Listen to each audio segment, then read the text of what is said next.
some nice experience at a concert or a fine dining in a Michelin star restaurant, it has to be there, right? So we need to really address what makes sense for the customer. That's smart. And it has to be simple. And this goes back to the contactless experience. If you start struggling with the payment experience, you'll switch to some other ways, right?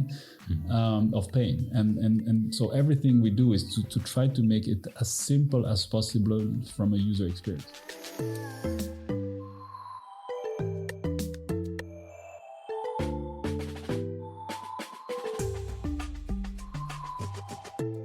Herzlich willkommen beim B19 Payment Podcast. Ihr findet uns auf allen gängigen Podcast-Plattformen und wenn euch der Podcast gefällt, bitte abonnieren nicht vergessen. Ich, euer Host Roland Doch, möchte euch recht herzlich willkommen heißen. Heute haben wir eine ganz besondere Situation. Ich hoffe, alle Zuhörerinnen und Zuhörer werden das danach auch mir schreiben wieder, so wie immer. Ich möchte mich noch in dem Zusammenhang bedanken für das wirkliche umfangreiche Feedback, das ihr mir gegeben habt in den letzten Wochen. Heute machen wir einen englischen Podcast.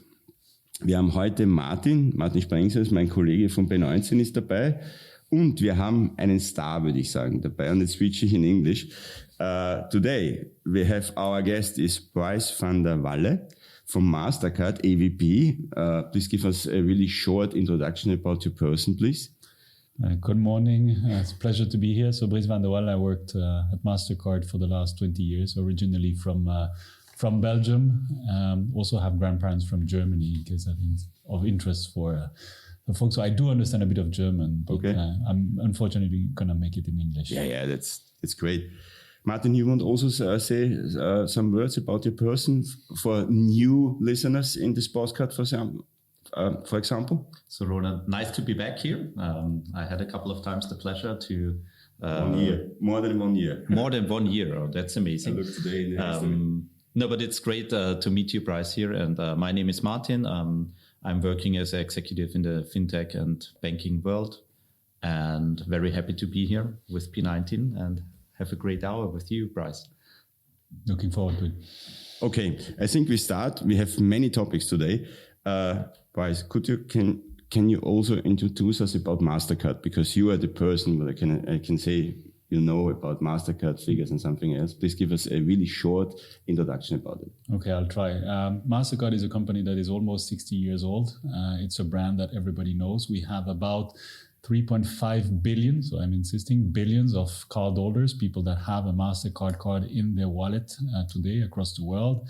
We work with 27,000 banks that are all connected to the Mastercard network. And we, with that network and all these partners, together with the 200 million merchant location where you can pay with your Mastercard, we process about 160 billion transaction on an annual basis. So that's a very short description now.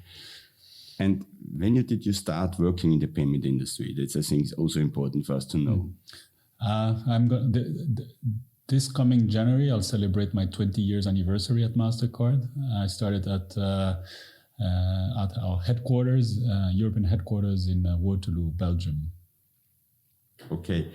And when you start, what would be your first impressions in this case? Oh, now you ask me to go back, verify my memory. But my first impression was that we were actually making the magic happen. When you, as a consumer, you're traveling across the world and you want to pay with your card, it's a little bit magical because you don't really know what's happening behind the scene. But actually it works, and you can go from Vienna here to New York with your Mastercard, and it works, and it's sort of a mystery. And so that was my first impression. Working at Mastercard was making somehow magic for the people to be able to pay across the world. And if you look now back, the banks and the people there, what is your, I would say, history, or what you're thinking about this and the changes now? We are a franchise and a network business. So what I always say to the people is that we are nothing without our partners, right? I mentioned the 27,000 banks, financial institutions that we're working with. We're also working with a lot of large merchants, also PSPs, gateways, all these stakeholders in the ecosystem that are making it possible for transaction to flow through the network. And so after so many years, I'm really convinced that this is what makes it happen, right? So we are nothing without our partners, and so this is what we need to cherish the most. I would say let's jump into now and the future. Mm-hmm. So can you quickly describe your job currently and what are you looking at? So what's on your table on the daily business? So my scope is Europe. So I cover what we call our core product for Europe. And that means everything which is a prepaid, debit, credit card, but also everything that relates to the digital agenda. So making sure that you can pay online as a consumer is also within my remit. Scaling the so-called acceptance, meaning how many merchant location, how many places you can pay with your Mastercard is also under my remit. So this is the scope that I cover today. So you are looking at a very, I would say, mature market.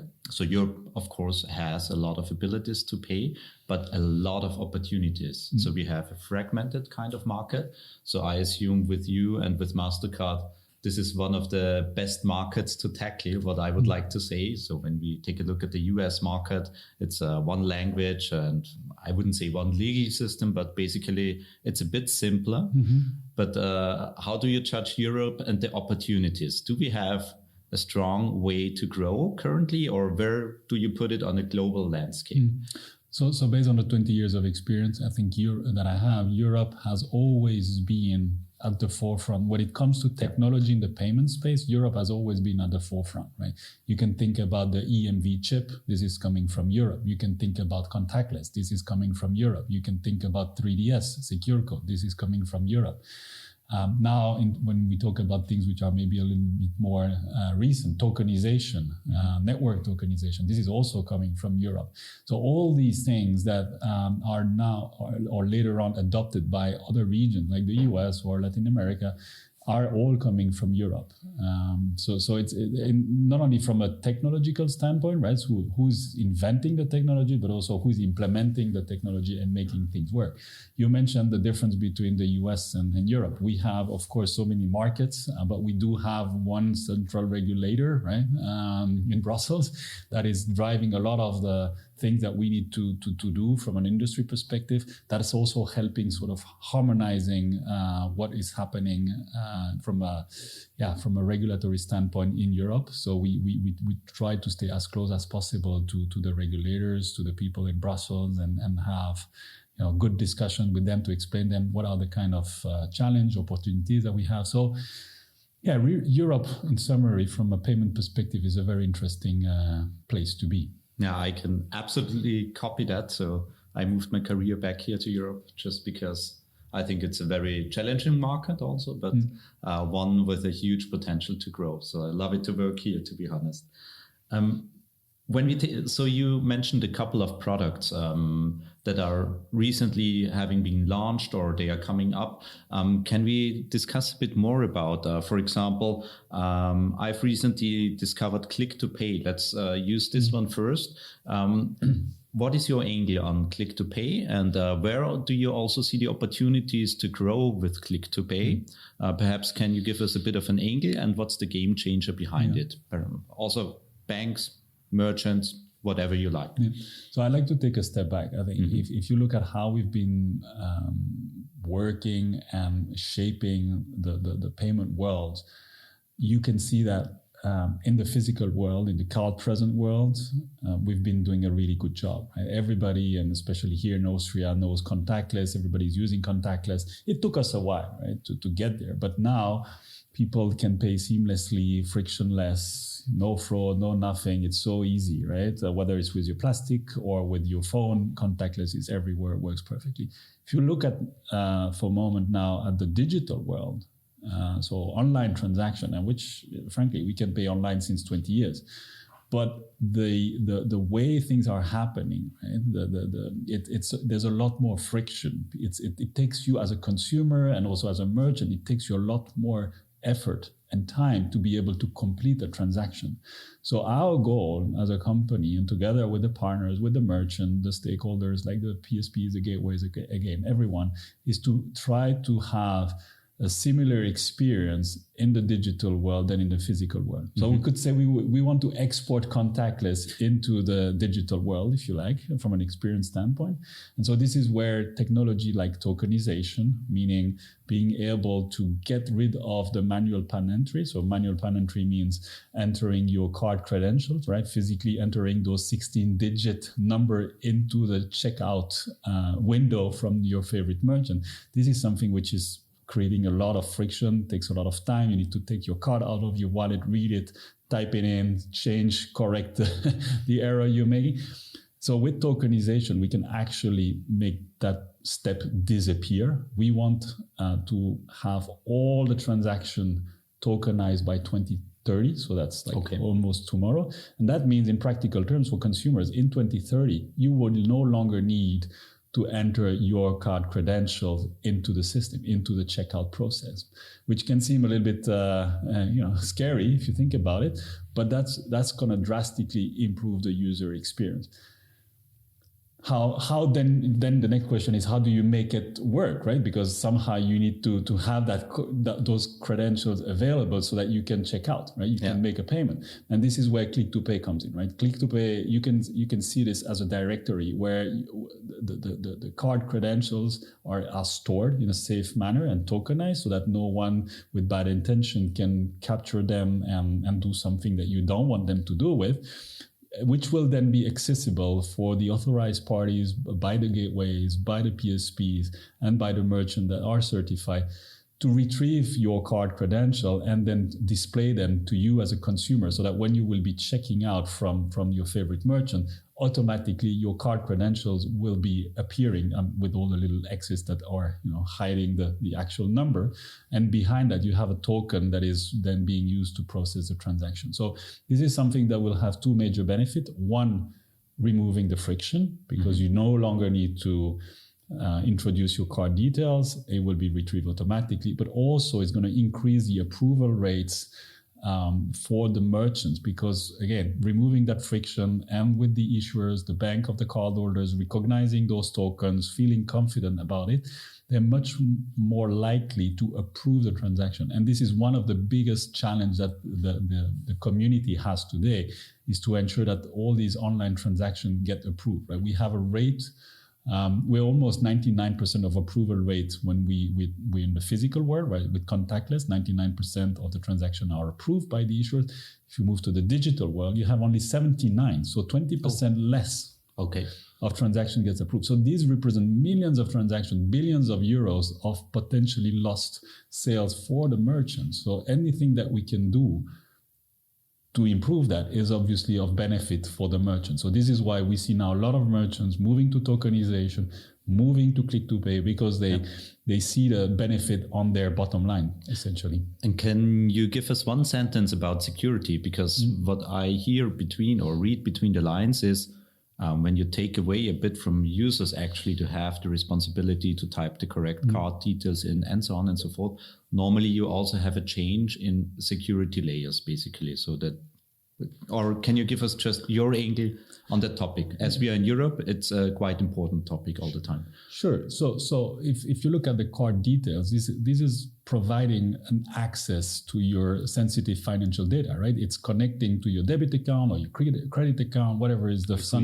source of funding behind. And it's a number that is readable, and anyone that has access to it can, of course, you have layers of protection. We're doing 3DS secure code or PIN validation, whatever, but there's potentially a risk that someone intercept that number and process or try to make a transaction which is not, which is fraudulent. Right? So by removing those numbers and replacing them by a token which has a cryptogram associated to validate this is a real token, you're removing the options for fraudster, for criminal to intercept those sensitive financial account data and use it somewhere else. So this is a way, if you like, to put the card credential into a safe, right, that is protected from external access, and therefore providing more security for consumers and for merchants, and ultimately, because issuers are more confident that there is no fraud, they're also more likely to approve the transaction, and therefore increasing the approval rate for the merchants. For our listeners, the issuers are the banks in general. Exactly, the one that are issuing the cards to the consumers. Correct. Yes. Yeah.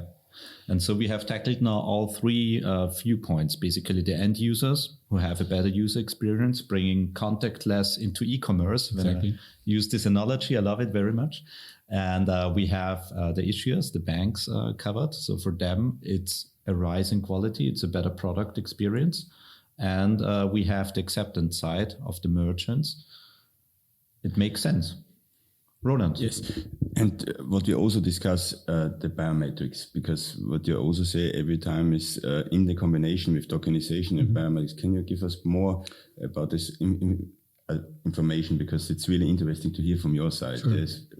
No, and so if you compare the way the digital world work versus where the physical world functions today, when you do a transaction in the physical world, it happens that you are requested to introduce your PIN, right? Your 4-digit PIN on the terminal, right? To validate that you are who you are. The industry has sort of replicated that process in the online world, and some markets are different. But you see a lot of markets in Europe where you're still being asked a password. Right? So a 4-digit numbers, 8-digit numbers, you get it over SMS, or you have to, use a little device dedicated for you where you have to type in a number and then you insert your card, they give you another number. I mean, we've tried to replicate that chip and PIN experience in the digital world, but it has also created a lot of friction because people would forget their password, they would not receive the SMS, or that would not be working, right? And so you have a lot of drops in the transaction. And again, this is painful for the merchant that are not able to sell the goods to the consumers. Now, the good news is that thanks to biometrics, right? Facial recognition or fingerprint on your mobile, on your tablet, on your laptop, it is now possible to authenticate and validate the let's say the identity of the consumers, right? In a much more friendly way than having to use a password. And it's also much more secure, right? A password can be stolen, can be hacked. It's much more difficult to hack and steal your biometrics, right? And this is why now, as an industry, our goal is to move away from passwords and move to biometrics as the way to authenticate yourself. So we talk a lot about what we call passkeys. It's a standard that has been created by the FIDO body, which essentially defines how you use biometrics with the purpose of authenticating people online. So that's going to massively improve the way the checkout works in the online world, right? So if you combine biometrics or passkeys with tokenization and click to pay, you can essentially get rid of the manual PAN entry, the entry of the manual entry, of your card numbers. So that's one part that disappears. And then when we need to authenticate yourself, we need to validate your identity. This is done leveraging biometrics, and you don't have to have that separate process with the password, etc. So we're really removing all the frictions that is existing today, so that ultimately, you have that contactless experience in the digital world. I loved it very much because merchants in general tend to feed us back also on our forums at the payment festival or at the payment circles, that they think about payment as a quite complex topic.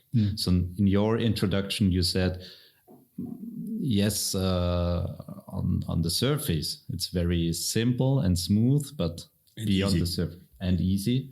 But beyond that, it's high-end technology, quadrupled, more or less. Yeah. So I love it when people also see the value in innovations of simplifying things, but also raising the bar of security. Because back in the days, we have seen with technology a lot of simplifying, but sometimes it was not for the better good.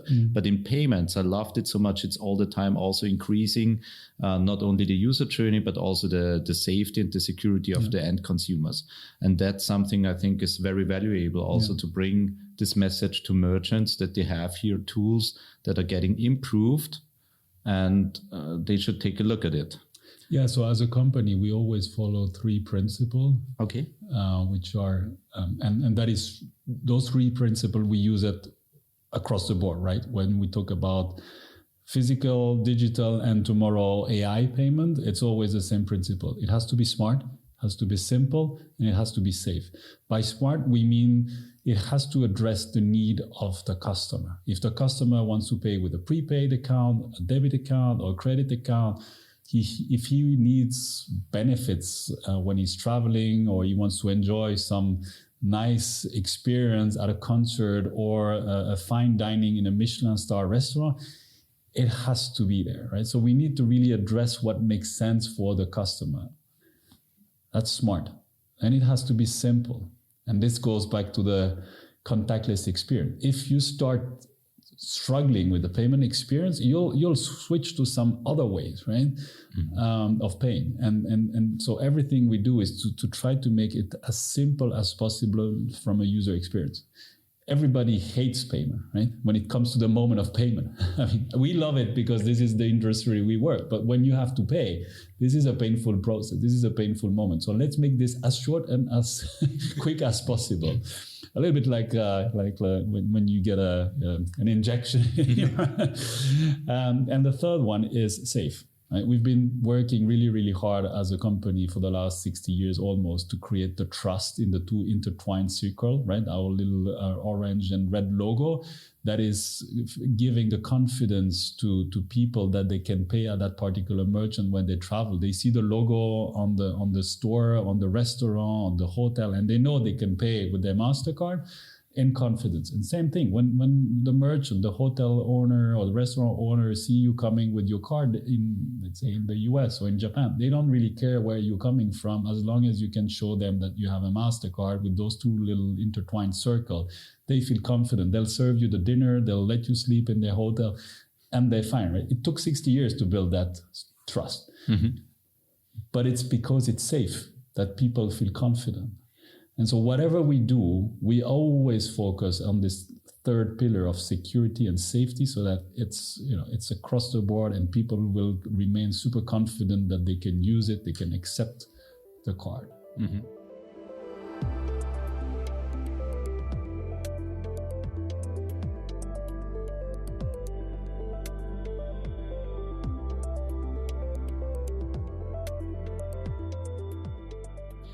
You mentioned one word in the last couple of sentences, which was AI, that we came across. So I think everybody in last year is talking about this topic, but we would like to bring it to the table from a payment point of view, of course, the P19 talk. So in our perspective, we have seen a lot of discussions, sometimes products, prototypes, and initiatives around agentic commerce. So I would like to start from the top for our listeners, because I expect that not many of them can relate to this word. Can you start really from top down when you get a new employee tomorrow or Monday in your office and you brief him? What would you, or her, what would you say?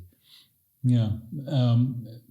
So first of all, I would say this is a very exciting topic. I think we are living a revolution, literally, in how people interact now with online.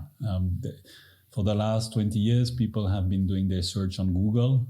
I still remember the day my sister called me. I was sitting in an internet cafe in Germany, and she told me, "Hey, have you tried Google?" And I was like, "Google? No, I don't know." So I start and type Google and search something, and then I saw the world opening in front of my eyes.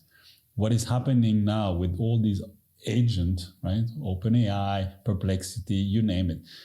It's the same thing. People are now, and we see the stats where we see people moving away from the traditional Google search to the AI agent.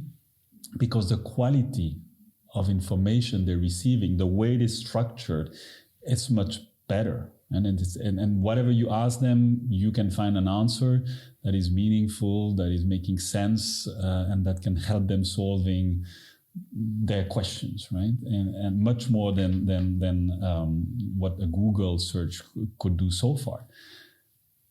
And what we see now is that people are gradually looking for example, if they want to do a trip or they want to purchase something, they're asking the agent, hey, could you please provide me a recommendation? I want to travel with my family, I have 4 kids, I'm going to do a trip during summer, I'd like to spend no more than X thousand euro for my whole family. Can you please provide a recommendation of where, when, how, etc.? And the AI agent are now capable of providing that information in a very compelling manner with a lot of recommendation. What should be the hotel? What should be the restaurant? What should be the place you visit, etc., etc. The only missing piece today, or I should say until 2 or 3 days ago, was the ability for the agent to complete a payment. So they would be able to tell you, hey, here's the recommendation, this is where you could be going, etc. This is the price for the airline ticket. But if you ask them, oh, fantastic, could you please book this for me now? The agent would say, oh, no, you need to go to that particular website to book directly for yourself. But which is fine, but why not improving further the experience? And then the agent tells you, hey, should I book it for you? Would that make sense for you? And then, making your life even easier, you could just have the agent booking everything for you on your behalf. And this is where things are That's impressive. Changing drastically, because it means that you're no longer going to go directly to the website, but you're going to use the agent. A little bit like in the past where you would go to a travel agent and they would book the flight, the resort, and maybe a restaurant, a taxi for you. You would pay only the travel agent, but now you're just paying through the agent and they will do the rest. That's exactly the difference. So you don't pay a single agent, at least that's what I expect currently. Mm-hmm. But you get access to the whole world, basically, that is connected then to the agents. Could you, together, can we reflect, like, what again does it mean from a perspective from, let's say, users and merchants, perhaps also from you as a scheme? What is changing? So I would first say what is not changing. Mm-hmm. The 3 principles I was mentioning before. It has to be smart, so we have to make sure that it's working for consumers and that they know how they can interact with those agents. It has to be simple. The user experience has to be simple, because otherwise you create friction, and it has to be safe. Right? So mm-hmm. It's not because suddenly you have new stakeholders in the value chain, right? The agent and maybe some of their providers that are coming into the mix. That you don't want to maintain that trust within the ecosystem. Right? Mm-hmm. So we will continue to apply those principles. Now, you said it, it's changing a lot of things. Right? So we have those agents that were not known, if you like, a couple of months ago or years ago to the payment ecosystem. So what we are doing as a company, we are onboarding those agents, we are certifying them, and we're working so that we bring transparency to the ecosystem, that you, Martin, if you're performing a transaction through an agent, your bank that has issued a card to you will be able to know that this transaction went through an agent. And so that brings transparency. They know what's going on, because maybe you book a travel and you have a hotel booked, an airline booked, a taxi booked, a restaurant booked. And today, in the transaction flow, all these different merchants are visible for the issuer, right? For the bank of the customer, so that they can say, okay, this makes sense. I know Martin travels to those high-end luxury hotel, and therefore it makes sense that he booked that particular brand. So they use in all their anti-fraud system this information to make sure that you're safe as a customer. But now, if suddenly it gets replaced by an agent, they will just see an agent name into the transaction flow without having that sort of transparency anymore. So this is why we want to make sure that, that we introduce transparency, and we certify the agent to make sure that these guys are legit, because this will also help fighting against potential criminal risk, right? Because it's also important for the liability shift, though, in this case, behind of this all things. Yeah, so that's the other, it's a very good point. And this is the second thing that we will be doing, is capturing the intent, and this is a very important word, the intent of consumers. Right now, you would be booking the trip, and it's a one-to-one relationship between one merchant, one transaction, right? Potentially, now with an agent, you could have 5 or 10 different merchants behind one transaction.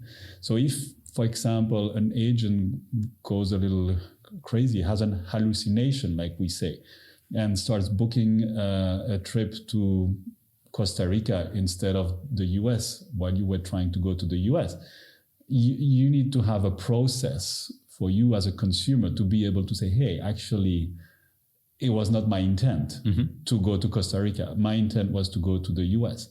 So we're going to work with those agents to collect that original intent, store it, and make sure that, of course, making sure we are compliant with all the consumer regulation, data protection, etc. It's not about capturing data for the sake of capturing data, but it's about to make sure that if something doesn't go according to plan, there is a trace that we can use so that the banks, the issuers, the acquirers can then do what we call a chargeback. So it's what we provide as a payment guarantee, if you like, to a payment protection to consumers, so that if something goes wrong when they've done a payment with Mastercard, they can contact their banks and say, hey, actually, I was going to the US and now I have this plane ticket for Costa Rica. So can you please help me? And so with that intent, initial intent captured, we'll be able to put a process in place to make sure consumers are still confident and feeling trust about the whole process. But that's for me, in my mind, it's a huge field of work, a huge market opening up. But in the beginning, I think there are investments to be done also on a couple of side of things. Also quality gates, as you said, most likely different in different regions of the world. But in the end, what you said, nobody knows what I talk to an agent. So we need to make sure that somebody understands correctly what I'm thinking and then telling. And basically in old-fashioned way, put it to paper. Nobody's allowed to read the paper, basically, but we need to make sure somebody has a contract that is formally signed to say, I want to buy the plane ticket. Yeah, so it's truly a revolution. And right now, I think we are at the beginning. You use an agent, but I'm sure many of our listeners today are also merchants who are thinking, hey, I should have my own agent because I can make the experience of my customers better, right? And so you as a customer, as a consumer, you could talk to a merchant agent. But you could also imagine a use case where tomorrow, me as a consumer with my own agent, it is talking to the merchant agent. Correct. Right? So you'll have agent-to-agent conversation, you'll have consumer-to-agent conversation, you'll have agent-to-merchant. You're going to have so many different type of conversation that it is very, very important to put structure around it, that we have clear rules, clear guidelines. Because otherwise, again, consumers will not feel that they can trust this ecosystem, and then it's not going to work. So this is what we've been doing for 60 years, putting trust into the ecosystem, they have clear rules, clear guidelines, clear protection for consumers, so that everybody knows the rules of the game and feel confident about it. So, but back in the days, a couple of years ago, the word voice commerce was in everybody's ears who talked about innovation.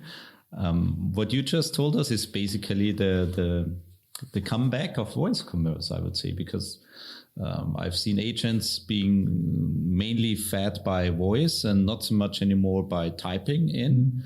And therefore, this could be it, or what do you think about it? Yeah, I mean, look, whatever makes most sense for consumers, right? Yeah. I think technology has drastically improved, so there are ways now to even further, improve the customer experience. Some people will like to use their voice. Some people will prefer to use text. I mean, it has to be smart. That's the first principle. So whatever makes sense for consumers, we'll have to follow that. This trend is driven from the customers, I say, or consumers. Yes. What can you say what can you give us as information from the banks? What are the technologies or trends also from the banks, issuers, acquirers? What do you think? What would be in the future? Yeah, and we get a lot of questions from our issuing partners, so the Bank of the Consumers, from the acquirers. They all wondering, okay, this is like a major shift. What should I do? And banks have a lot of priorities, a lot of things to deal with, a lot of regulation, a lot of obligation. So clearly this is creating a huge amount of question on the bank side. So what we're trying to do is obviously help them figuring out what should be their positioning. So we have like a consulting part of our business that is helping banks to figuring out, okay, what should be my positioning? Should I go first? Should I go now? Should I go later in this space so that they're prepared for the future? Now, the second thing is about what should be the technology that they should implement. Because if you think about it, agent will be very quickly leveraging tokenization and click to pay. They will be displaying cards for consumer, right? We're going to leverage tokenization to make sure that the agent-based transactions are safe, right? Avoiding again to have clear financial account data available for anyone else. So we will get rid of those PAN numbers. But in order for the banks, for the issuers to be available as a payment method, when you as a consumer want to pay through an agent, they will need to have the capability to do tokenization, and they will need to support click to pay, because that's going to be the standard that is being used by the agent, right? So as a bank, as an issuer, you want to think, okay, how am I future-proofing my bank, my cards for these kind of use cases? And it's no longer enough, unfortunately, or fortunately, it's no longer enough to just have a card number on a card. You need to be able to support that use case of tokenization, of click to pay, so that your card will appear in the agent interface, and you and your consumers will be able to select it and be able to proceed with the payment. So I think that's the first thing they can do as an issuer. And then as an acquirer, so the bank of the merchant, I think they have a role of supporting, providing advice to the merchant on how their merchant can then deal with this change tokens. Obviously supporting the token, supporting click to pay, but also understanding how they can now adjust their business in order to deal with that change, right? So there's a bit of a consulting work that can be done as well. I think that's also a big opportunity, because most merchants are wondering, okay, what do I do now, right? I think merchants currently also interpret a lot of change in user behavior. So you normally do not come from the angle of payments, but you come from the angle of let's say market trends or demographic trends and so on and so forth, or behavior change, so to say. So when people started using phones and so on. But randomly you come from the payment experience because it's the last in the chain, so to say. So I've already decided my wish. I selected the store and so on. So the payment journey starts actually when everything else has already been done. And that's interesting because payment, in my perspective, delivers very often a lot of insight to tell you how the economy moves, how people change, basically. And it would be a great starting point, actually, to analyze demographics. And as you said, there is most likely a lot of consulting business to be done for merchants, but where they can also drag a lot of information for their future business out of the payment industry. I think that's a very interesting perspective to mention that. Roland, where are we standing currently? We have over 14 questions. Help me, please, on where we are looking at. I think also really important for the listeners, the innovations also in the future for Mastercard. Can you tell us about what would be the next steps in this case? What would be the next innovations? There are lots. I know. So I obviously what we are doing here around the tokenization and click to pay is the foundation for much more. I presented click to pay to you as a sort of new way of checking out from the merchant, but it is a lot more. It's actually a repository. It's a directory in which we are storing, let's say, consumers' payments credentials, and that can then be retrieved with an email or a phone number. And so the checkout process or the checkout at the merchant is one use case. The agent pay is another use case. But we will also be able now to provide other use cases like peer-to-peer. So me paying you money directly. We had a nice dinner yesterday at the restaurant. I owe you 25 euros. Hey, just give me your phone number or your email address and I can push money directly to you if you are in the click-to-pay directory. So we are working on these things. We are also trying to provide flexibility to our customers.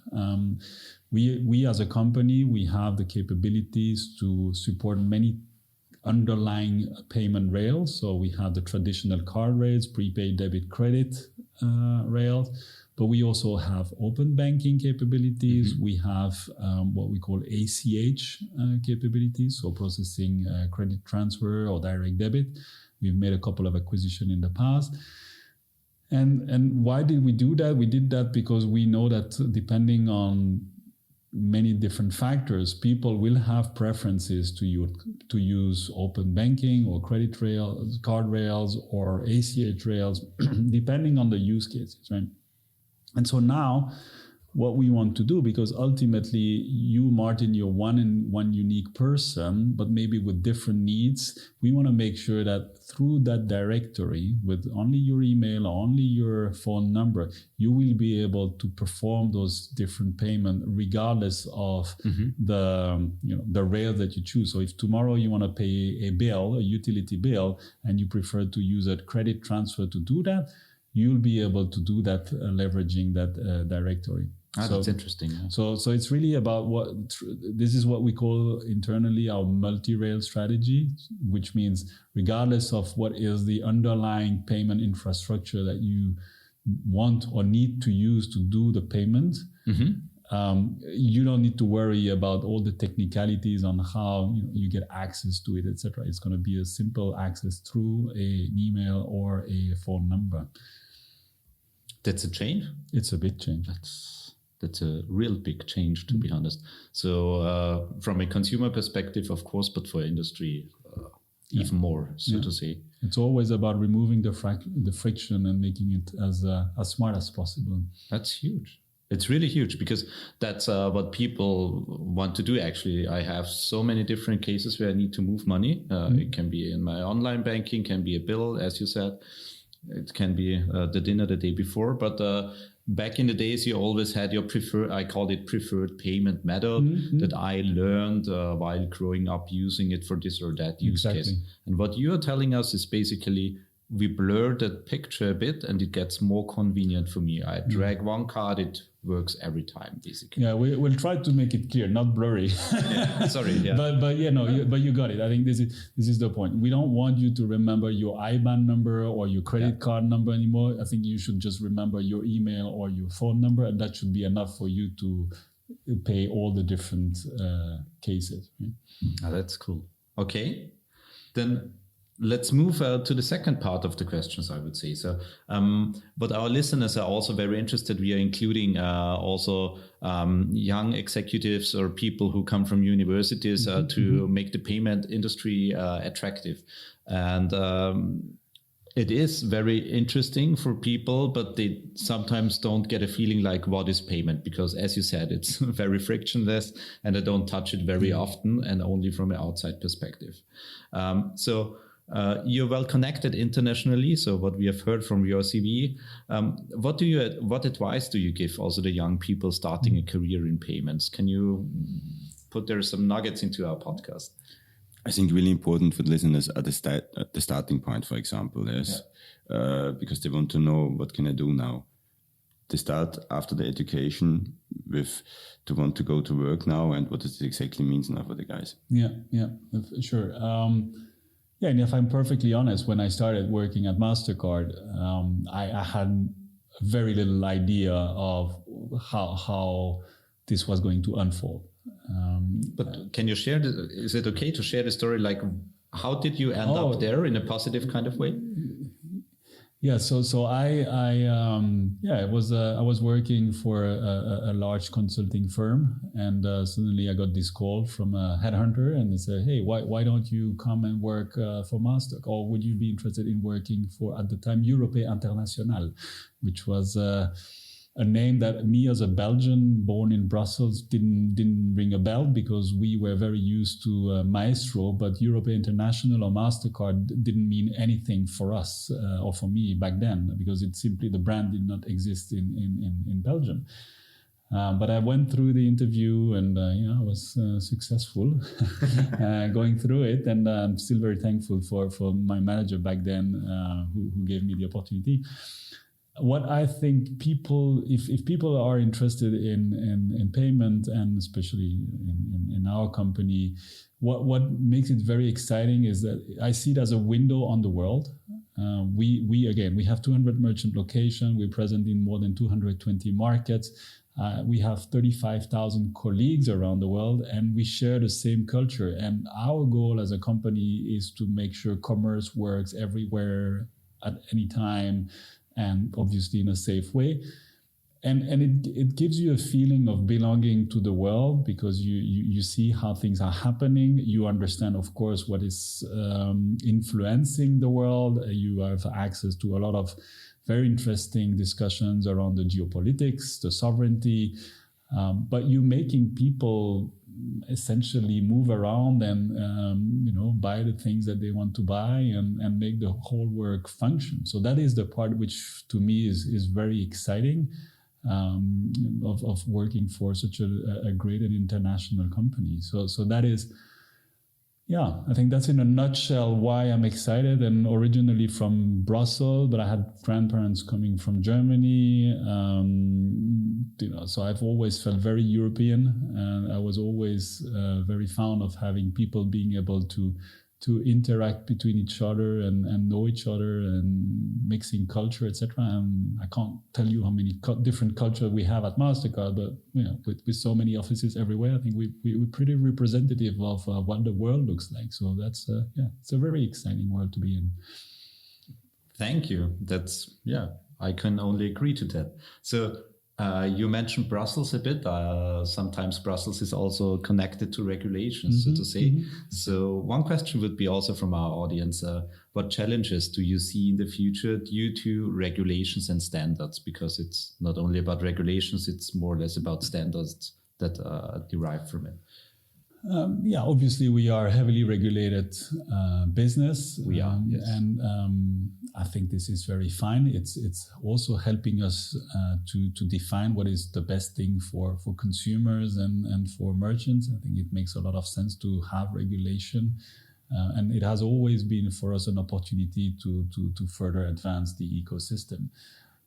What I think is really important is when we talk with regulators, we make sure that they have the right information on how to balance between, especially if you think about the area of security, because obviously you want to make sure that payment remains safe.